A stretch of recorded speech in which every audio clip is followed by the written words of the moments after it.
Hi guys, happy Monday. My goodness, it is so sunny. It is so sunny. But I'm excited the sun is back out so we can go swimming now. I haven't even gone down to the pool in a while. So today I wanted to talk about idol worship.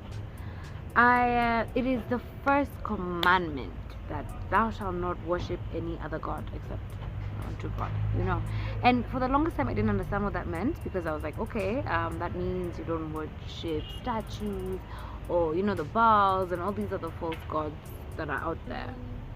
But only later is when I've come to realize or come to learn that the fact that anything can be your god. Literally anything.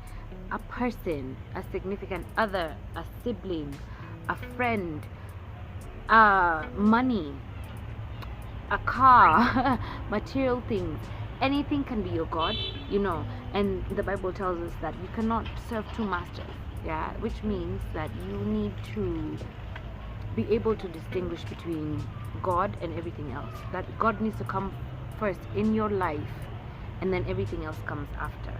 And that is why we go through so many heartbreaks, we go through a lot of stress, and usually we find that this usually happens in the things that we don't put God first in, So I have gone through a lot of heartbreak in my life, and I have loved and have lost, and I wondered, why is it that I got so hurt? Why is it, Lord, that this ended the way it did? Those days, oh my God, this incapacitating pain that I went through was self-inflicted, because at the end of the day I put those relationships, those boyfriends before God. And so it was just a recipe for disaster, and I didn't learn that the first time or the second time or the third time, to be honest. Okay, maybe the third time. But at the end of the day, we realize that you can have everything that you want, you can have all the money in the world, but at the end of the day, if it is not if it has not come to you as a blessing from God, then it's useless. At the end of the day, you end up being empty, because consequences of not putting God first. So we live our lives, we hear it in songs, we see it in the movies of people, I can't live without you, you know what I mean? I'll die if this man is not in my life, if I don't have this woman, if I don't have this person in my life. You give up your all, selling our souls for money.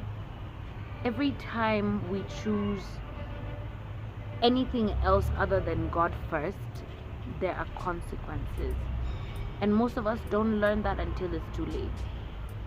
And so check yourself, ask yourself, what is it in your life right now that is the most important thing?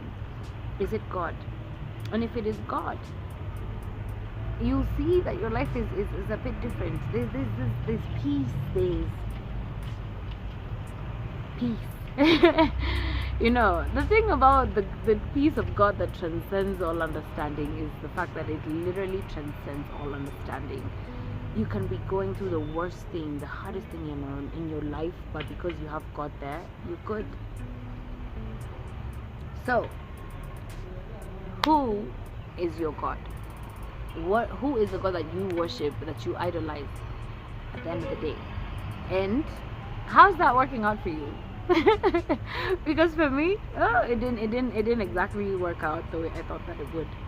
And God is a jealous God. The Bible tells us over and over again that God is a jealous God, and He deserves to be a jealous God.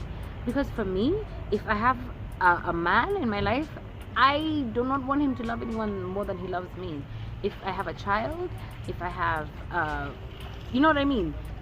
I want to be the most important thing in that most important thing in my life. So God created us, He made us, and we are the most important thing in His life, and so He has the right to be jealous when we think about other things, other people before Him. Does that make sense? So yeah, I wish you all a lovely week ahead. Have that food for thought. Who is the most important thing in your life? What is the most important thing in your life right now? So, good tidings, lots of love, lots of kisses, lots of light. It's very sunny. Put on some sunscreen. Mwah, mwah, mwah. Keep it on.